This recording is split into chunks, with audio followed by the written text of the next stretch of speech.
आज हम लोग स्टार्ट करेंगे questions related to absolute value functions या मॉडुलस फंक्शन। पिछले वीडियो में मैंने टॉपिक स्टार्ट किया था बेसिक मैथमेटिक्स का, एब्सोल्यूट वैल्यू फंक्शन या मॉडुलस फंक्शन। उसकी हमने डेफिनेशन देखी थी। इस वीडियो में हम लोग उससे रिलेटेड क्वेश्चंस देखेंगे। ठीक है, देखो अब सबसे पहले हमें एक ये क्वेश्चन दिया हुआ है कि mod of 3x - 2 plus x is equal to 11। ठीक है, हमारे पास एक ऐसा क्वेश्चन है। इससे डील करना तो हमें आता है, लेकिन इस टर्म से डील करना हमें नहीं आता। ये जो मॉड 3x - 2 लिखा है, इससे डील करना हमें नहीं आता। ठीक है, तो इसको अप्रोच करने के मैं आपको 3 मेथड बताता हूँ। ठीक है, कि आप कैसे कैसे इसको अप्रोच कर सकते हो। ठीक है, सपोज सबसे पहले मेथड 1 बताता हूँ मैं। ठीक है, हमें ये चीज़ पता है कि mod x is equal to t है, तो ये हमें क्या इम्प्लाई करता है, x is equal to plus minus t. ये चीज़ मैंने पिछले वीडियो में बताई थी आपको कि अगर mod x equal to t है तो x is equal to plus minus t होता है। जैसे क्वेश्चन भी दिया था, मॉड एक्स इक्वल टू 3 है तो x इक्वल टू क्या हो जाएगा, प्लस माइनस 3। क्यों? क्योंकि +3 भी सेटिस्फाई कर रहा है, -3 भी सेटिस्फाई कर रहा है इस इक्वेशन को, इसीलिए x की 2 वैल्यूज़ आती हैं बराबर। इसी कंसेप्ट को हम लोग यूज़ करेंगे इस क्वेश्चन को सॉल्व करने के लिए। हम कैसे लिखेंगे ना, ये जो x है उसको RHS में ले जाएंगे, तो हमारा एक्सप्रेशन ऐसा हो जाएगा, ये प्लस एक्स है उधर जाएगा तो क्या होगा, माइनस एक्स हो जाएगा। ठीक है, अब ये क्या चीज़ लिखी हुई है, mod of something is equal to something, मतलब हम इसको mod x equal to t के अगर फॉर्मेट में देखेंगे तो ये जो चीज़ है वो टी लिखी हुई है ना। तो इसका आंसर क्या आता है, x is equal to plus minus T. तो उसी तरीके से इस एक्सप्रेशन का आंसर क्या आएगा, मतलब mod of 3x - 2 is equal to 11 - x है, तो इसका आंसर हम क्या लिख सकते हैं, 3x - 2 is equal to plus minus T, मतलब 11 - x। यही वाली प्रॉपर्टी को यूज़ किया मैंने। ठीक है, mod x equal to t था, ये चीज़ हमारी टी हो गई, तो आंसर आ गया प्लस माइनस टी। ठीक है, तो इसका मतलब क्या है कि 3x - 2 इज इक्वल टू, एक बार हम प्लस लेंगे और एक बार हम माइनस लेंगे। ठीक है, इसको सॉल्व करेंगे। अब ये चीज़ सॉल्व करना तो बहुत इजी है, ये x को इधर ले आओ तो हो जाएगा 4x, ये 2 को इधर ले जाओ तो हो जाएगा 13, तो x इज इक्वल टू आ जाएगा 13/4। इसको भी सॉल्व करना इजी है, सिंप्लीफाई कर लो पहले, -11x प्लस एक्स हो जाएगा, 2x इज इक्वल टू -9, तो x इज इक्वल टू -9/2। ठीक है, तो हमारे 2 x की वैल्यूज़ आ गई जो इस इक्वेशन को सेटिस्फाई करेंगी। आप वैल्यूज़ पुट करके देख लेना, x इज इक्वल टू क्या है हमारी 13/4 और -9/2। अगर आप x इक्वल टू 13/4 और x is equal to -9/2 put करोगे ना इस इक्वेशन में, तो दोनों सेटिस्फाई कर जाएंगी। ठीक है, तो ये तो था मेथड 1, मतलब हम इस तरीके से भी अप्रोच कर सकते हैं। ठीक है, अब हम देखते हैं मेथड 2 कि हम दूसरे कैसे तरीके से अप्रोच कर सकते हैं इस क्वेश्चन को। क्वेश्चन है हमारा, मैं एक बार फिर से लिख लेता हूँ, ये है हमारा क्वेश्चन। ठीक है, यही था ना, हाँ। तो मेथड 2 मतलब हम सेकेंड मेथड से कैसे इसको अप्रोच कर सकते हैं। देखो हम इसको क्या करेंगे ना, इस फॉर्म में लिखेंगे, मतलब मॉड्यूलस का टर्म एक साइड लिखेंगे, बाकी सब RHS में लिखेंगे। ठीक है, और क्योंकि हमको पता है कि √x² is equal to mod x होता है, ये भी चीज़ मैंने पिछले वीडियो में बताई थी, शायद फर्स्ट ही प्रॉपर्टी थी हमारी, बताई थी ना कि अंडर रूट हमेशा पॉजिटिव होता है, तो उसके बाद मैंने जनरलाइज करके एक्सप्रेशन लिखा था। अगर मैं इसमें दोनों साइड स्क्वायर करता हूँ तो यहाँ पे तो क्या हो जाएगा, √x² का स्क्वायर x², और इसका स्क्वायर क्या हो जाएगा, मॉड एक्स का स्क्वायर बराबर।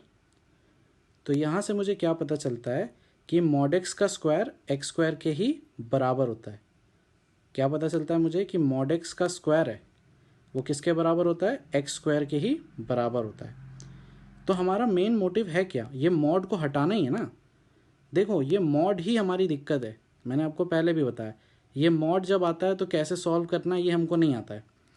पर अगर वो मॉड हटा दिया हमने किसी भी तरीके से तो हम इक्वेशन इजीली सॉल्व कर सकते हैं। तो मैंने यहाँ पे क्या देखा कि मॉड एक्स का स्क्वायर अगर मैं करूँगा तो वो एक्स स्क्वायर के ही बराबर होता है, तो मॉड हट जाएगा इससे। जैसे कि देखो यहाँ पे लिखा है 3x minus two mod of 3x minus two equal to 11 minus x. अगर मैं दोनों साइड स्क्वायर करता हूँ, मैंने क्या किया, दोनों साइड स्क्वायर किया, तो इसको मैं क्या लिख सकता हूँ, 3x माइनस टू का स्क्वायर लिख सकता हूँ इस प्रॉपर्टी से, क्योंकि मॉड ऑफ एक्स का स्क्वायर एक्स स्क्वायर ही होता है, इसीलिए mod of 3x minus two का whole square 3x minus two का होल स्क्वायर ही होगा। मॉड हट गया, अब इसके आगे हम इजीली सॉल्व कर सकते हैं। मॉड ही हटाना, मॉड ही हमारी दिक्कत, मतलब मॉड ही दिक्कत दे रहा था हमें, वो हमने हटा दिया। अब इसका स्क्वायर क्या होगा, A square minus two A B plus B square, ऐसे ही खुलेगा ना, इज इक्वल टू इसका स्क्वायर क्या होगा, A square minus two A B plus B square. ठीक है, अब इसको सिंप्लीफाई करते जाता हूँ, ये हो जाएगा हमारा 9x स्क्वायर, ये हो जाएगा हमारा 612x plus 4 is equal to ये हो जाएगा 121, ये हो जाएगा माइनस 22x, ये हो जाएगा एक्स स्क्वायर। तो अब एक साइड लाते हैं सबको, तो ये 9x square minus x square 8x square हो जाएगा, ये इधर आएगा तो प्लस 10x हो जाएगा, और ये इधर आएगा तो माइनस 117 हो जाएगा इक्वल टू 0। ठीक है, तो ये क्वाड्रेटिक आ गई। अब इस क्वाड्रेटिक को सॉल्व करना बहुत सारे तरीके आपको आते ही हैं, या तो आप फैक्टराइजेशन से सॉल्व करो या फिर आप डायरेक्ट क्वाड्रेटिक फॉर्मूला यूज़ कर लो। यहाँ पे बहुत बड़े नंबर यूज़ हो रहे हैं, इसीलिए मैं फैक्टराइजेशन पे नहीं जा रहा, क्योंकि बात बड़ी मतलब वही हो जाएगी, इसीलिए मैं क्या करूँगा, इधर क्वाड्रेटिक फॉर्मूला का यूज़ करूँगा। क्वाड्रेटिक फॉर्मूला क्या होता है, minus b plus minus under root b square minus 4ac by 2a, यही होता है। इस फॉर्मूले को मैं अप्लाई करूँगा तो हो जाएगा -10 plus minus under root 10 square minus 4 into 8 into minus 117 by 2 into 8। ठीक है, तो यहाँ से आएगा अपना -10 plus minus under root 100 minus plus minus into minus plus हो जाएगा 32 इंटू 117 बाय 2 इंटू 8। अब 117 इंटू 32 करोगे तो क्या आएगा, 4132 1253, तो क्या आ जाएगा 4473। तो अपना यहाँ से आ जाएगा -10 plus minus under root 3744 plus 100 by 2 into 8। ठीक है, तो यहाँ से आ जाएगा -10 plus minus under root 3844 by 2 into 8, direct 16 लिख देता हूँ ना, बार बार 2 इंटू 8 क्या लिखना। ठीक है, अब देखो अंडर रूट 3844 का वैल्यू होता है ना 62 होता है, आप चाहो तो लॉन्ग डिवीजन मेथड से भी निकाल सकते हो उसको। ठीक है, तो यहाँ से आएगा अपना x is equal to -10 plus minus under root 3844 का वैल्यू क्या होता है 62 बाय 16, तो x इक्वल टू क्या हो गया -10 माइनस 62 बाय 16, और x is equal to -10 plus 62 by 16। तो इसका मतलब यहाँ से आया x इक्वल टू -72 बाय 16, और यहाँ से आया x is equal to 52 by 16। 4 से डिवाइड करेंगे तो ये हो जाएगा 13, ये हो जाएगा 4, तो यहाँ से आ गया x इक्वल टू 13 बाय 4, और यहाँ पे भी 4 से डिवाइड करते हैं। 4 से करेंगे तो 4 1 ज़ा 8 ज़ा, तो -18 और ये 4/4। फिर 2 से डिवाइड करेंगे तो 9/2। तो यहाँ से आंसर क्या आ रहा है हमारा, x इक्वल टू -9/2 और x इज इक्वल टू 13/4। यहाँ से भी सेम आंसर आ रहा है, जो आंसर हमारा पिछले मेथड से आ रहा था, देखो वही सेम आंसर इस मेथड से भी आ रहा है। बस इस मेथड में क्या किया हमने, डायरेक्टली दोनों साइड क्या कर दिया, स्क्वायर कर दिया। और हमें पता है कि मॉड ऑफ एक्स स्क्वायर होता है, तो हमने इसको डायरेक्टली एक्स ही लिख दिया, मतलब 3x - 2 का होल स्क्वायर ही लिख दिया। और सिंपली फिर तो इसके बाद सिर्फ मैंने सॉल्यूशन किया है। कैलकुलेशन बहुत लंबी किया क्योंकि बहुत बड़े बड़े नंबर्स लिखे थे, ठीक है। और जनरली इस मेथड में कैलकुलेशन जाता ही है। तो मेथड 2 तो मैं आपको बोलूँगा, रिकमेंड भी नहीं करूँगा कि आप यूज़ करो, पर कभी कभी ऐसा होता है, छोटा क्वेश्चन है तो आप यूज़ भी कर सकते हो। जैसे कभी ऐसा ही टर्म बचता है, मान लो 11 नहीं होता यहाँ पे, सिर्फ x होता, तो आप इजीली यूज़ कर सकते थे, है ना। तो क्वेश्चन पे डिपेंड करेगा कौन सा मेथड चूज़ करना है, ठीक है। मेथड 1 और मेथड 2। मेथड 3 मैंने वैसे भी थोड़ा सा डिस्कस किया था पिछले वीडियो में। मेथड 3 क्या है, हम सीधा डिफाइन कर देते हैं मॉड को। क्वेश्चन है हमारा 3x - 2 + x is equal to 11। अब मैं बताऊंगा आपको मेथड 3।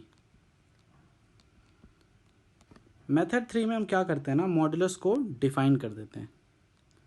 मॉडुलस को क्या करते हैं, डिफाइन कर देते हैं अलग अलग केसेस में। कैसे डिफाइन करते हैं मैंने बताया था, देखो 3x - 2, जब अंदर वाली चीज़ पॉजिटिव है, मतलब 3x - 2 is greater than 0, positive है, तो मॉड ऑफ 3x - 2 की जगह पे क्या लिख दूंगा, डायरेक्टली 3x - 2 लिख दूंगा, ठीक है। सेकेंड केस, जब अंदर वाली चीज़ 0 है, मतलब 3x - 2 इक्वल टू 0 है, तो टोटल मॉडुलस क्या हो जाएगा, 0 हो जाएगा। जब अंदर वाली चीज़ 3x - 2 नेगेटिव है, नेगेटिव मतलब लेस देन 0 है, तो ये जो मॉडुलस है उसकी वैल्यू माइनस टाइम्स हो जाती है, क्योंकि माइनस इंटू माइनस प्लस होता है। ये चीज़ें हम पिछले वीडियो में डिस्कस कर चुके हैं कि मॉड को कैसे डिफ़ाइन किया जाता है, ठीक है। ऐसे मॉड को डिफ़ाइन करते हैं। तो अब हम क्या करेंगे, केस बनाएंगे, इसको सॉल्व करने के लिए केस बनाएंगे, ठीक है। मैं बनाता हूँ सबसे पहला केस, ये वाला, जब 3x - 2 इज़ ग्रेटर देन 0 है, मतलब x इज़ ग्रेटर देन 2/3, ठीक है। तो क्वेश्चन क्या है मेरा, mod of 3x - 2 + x is equal to 11, यही क्वेश्चन था। पहले केस के अंदर 3x - 2 ग्रेटर देन 0 है, मतलब पॉजिटिव है, तो इसकी जगह पे क्या लिख दूंगा, डायरेक्ट 3x - 2 लिख दूंगा। यही होता है ना, देखो ये केस में यही वैल्यू होती है, ठीक है। अब मॉड हट गया, मॉड हट गया तो हमारी दिक्कत ख़त्म हो गई, तो ये डायरेक्टली सॉल्व हो जाएगा, x इज इक्वल टू 13/4, ठीक है। केस 2 लूँगा, केस 2 क्या है मेरा, 3x - 2 इज इक्वल टू 0, ठीक है। ये है मेरा केस 2। उसमें मॉड ऑफ 3x - 2 की वैल्यू क्या है, 0, मतलब अगर क्वेश्चन हमें ऐसा दिया हुआ है + x इज इक्वल टू 11, तो इसकी वैल्यू क्या हो जाएगी, 0। तो यहाँ से आंसर क्या आ रहा है, x इज इक्वल टू 11, ठीक है। x इज इक्वल टू है 2/3। केस 2 हो गया। अब केस 3 देते हैं, देखते हैं, ठीक है। केस 3 क्या है कि जब 3x - 2 लेस देन 0 है, मतलब नेगेटिव है, 3x - 2 लेस देन 0 है, मतलब x इज़ लेस देन 2/3 है। तो mod of 3x - 2 + x is equal to 11, जब 3x - 2 लेस देन 0 है, तो मॉड ऑफ 3x - 2 को कैसे लिख सकते हैं, -3x - 2 लिखेंगे, ठीक है। मॉड हट गया तो हमारी दिक्कत सॉल्व हो गई, मॉड हट गया तो हमारी दिक्कत सॉल्व हो गई। इसको अब इजीली हम लोग सॉल्व कर सकते हैं। तो आ जाएगा -2x इज इक्वल टू 9, तो x इज इक्वल टू -9/2। ठीक है, तो ये 3 केसेस में हमने सॉल्व किया। अब तीनों केस को कंक्लूड कैसे करते हैं, मैं फिर से बता देता हूँ, बहुत इंपॉर्टेंट है। कंक्लूजन का यही तरीका होता है। ठीक है, जितने भी केसेस हो, यहाँ पे 3 केसेस हैं, कोई दिक्कत नहीं है। जैसे केस 1 है, केस 1 के अंदर जितने भी सॉल्यूशन होंगे उसका हम क्या लेंगे, इंटरसेक्शन। केस 2 में जितने भी सॉल्यूशन होंगे उसका हम लेंगे इंटरसेक्शन। और केस 3 में जितने भी सॉल्यूशन होंगे अंदर उसका हम क्या लेंगे, इंटरसेक्शन। जो भी फाइनल आंसर आएगा तीनों केस का इंटरसेक्शन लेने के बाद, उसका हम क्या लेंगे फाइनली, इन तीनों आंसर का यूनियन। ठीक है, यही एक अप्रोच रहेगी कंक्लूड करने की। केस जब भी केस लेंगे हम या केस से रिलेटेड क्वेश्चंस रहेंगे तो कंक्लूड इसी तरीके से किया जाएगा, ये जो मैंने बॉक्स बनाया। ठीक है, तो हम स्टेप बाय स्टेप चलते हैं। सबसे पहले क्या करना है, केस 1 में जितने भी सॉल्यूशंस है उनका क्या लेना है, इंटरसेक्शन। तो देखो केस 1 में एक तो ये है, हमने केस लिया था x इज़ ग्रेटर देन 2/3 और हमारा आंसर आया ये। इन दोनों का हमको क्या लेना है, इंटरसेक्शन। ठीक है, अब देखो इंटरसेक्शन लेंगे तो मैं लेके ही दिखा देता हूँ। ये 2/3 है, ठीक है, और 13/4, चलो 2/3 का वैल्यू क्या होता है, 0.66 के आसपास होता है ना। और 13/4 का वैल्यू क्या होगा, 3 पॉइंट समथिंग होगा। तो इसका मतलब 13/4 यहीं पे आएगा, 2/3 के बाद में आएगा ना। ठीक है, तो अब पहला वाला क्या है, x इज़ ग्रेटर देन 2/3, मतलब इस टाइप का। और सेकेंड वाला क्या है, x इज इक्वल टू 13/4, मतलब सिर्फ ये वाला सिर्फ 13/4 है। तो इन दोनों का इंटरसेक्शन क्या आ जाएगा, x इज इक्वल टू 13/4 ही आएगा। ठीक है, इंटरसेक्शन मतलब इन दोनों में कॉमन होना चाहिए। तो उन दोनों में कॉमन वैल्यू क्या है, x इक्वल टू 13/4 ही है। तो पहले केस का हमारा आंसर क्या आ गया, मैं लिख देता हूँ यहाँ पे। ठीक है, पहले केस का आंसर क्या आ गया, x इज इक्वल टू 13/4। ठीक है,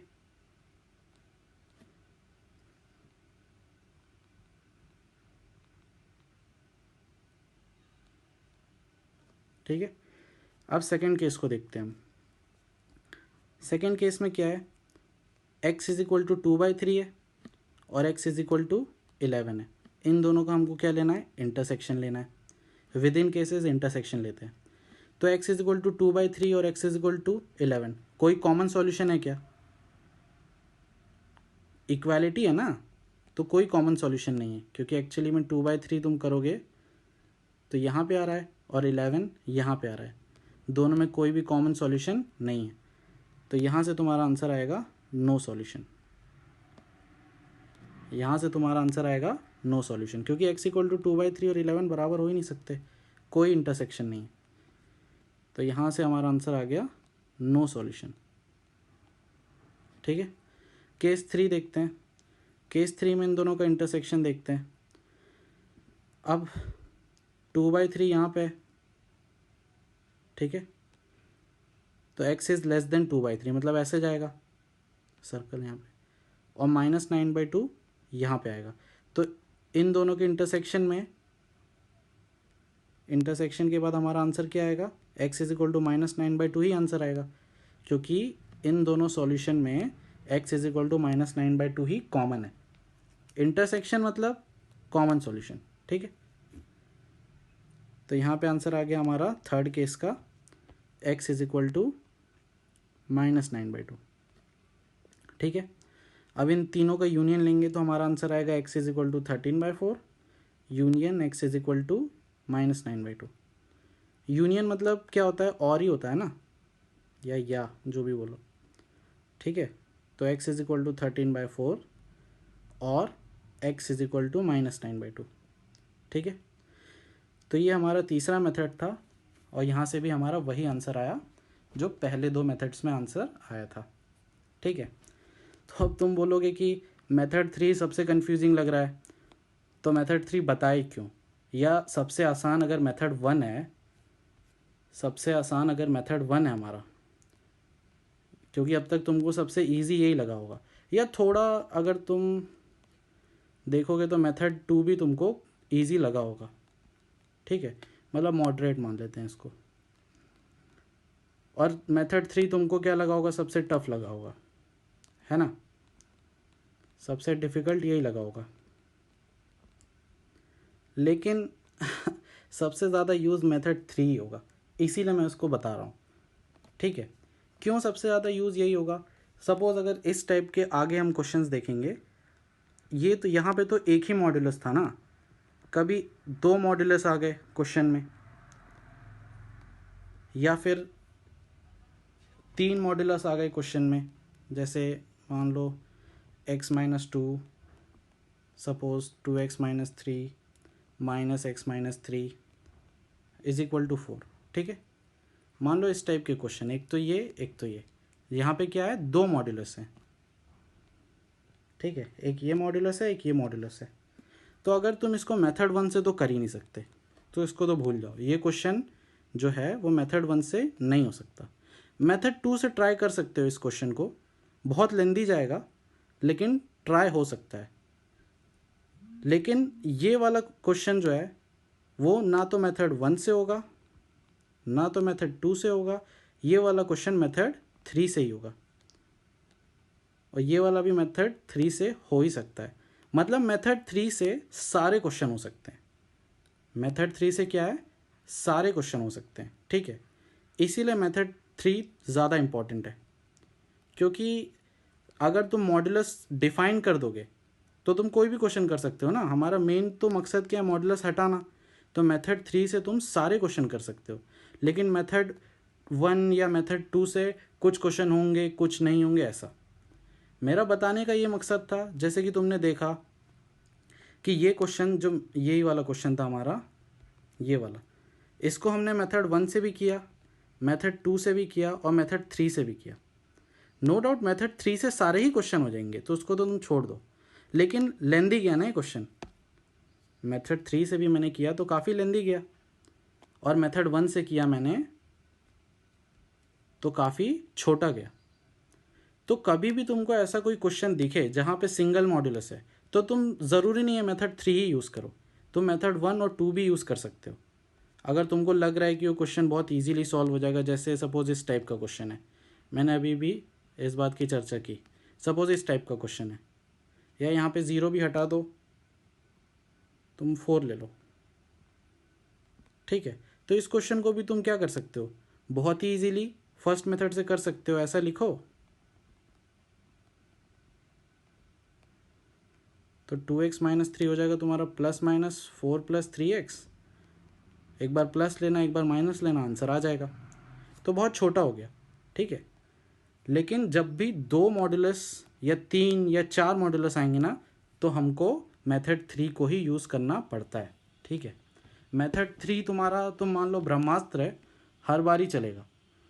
मेथड 1 कभी लग सकता है, मेथड 2 कभी लग सकता है, नहीं लग सकता है, लेकिन मेथड 3 हमेशा लगेगा। ठीक है, तो नेक्स्ट वीडियो में मैं बताऊंगा कि ये 2 क्वेश्चंस को कैसे सॉल्व किया जाता है। मतलब जब 2 मॉड्यूलस आते हैं या जब 3 मॉड्यूलस आते हैं तो उनको कैसे सॉल्व किया जाता है। ठीक है, तो इसीलिए ऐसा मत सोचना कि मेथड 1 ईजी है, मेथड 2 भी ईजी है तो इन्हीं को पढ़ते हैं, इसको नहीं पढ़ते। एक्चुअली में यही ज़्यादा इंपॉर्टेंट मेथड है। ठीक है, यही मैं बताना चाह रहा था, और ये मैं नेक्स्ट क्वेश्चंस में करके बताऊंगा। ठीक है, तो चलो आज के लिए इतना ही, नेक्स्ट वीडियो में इनको देखेंगे।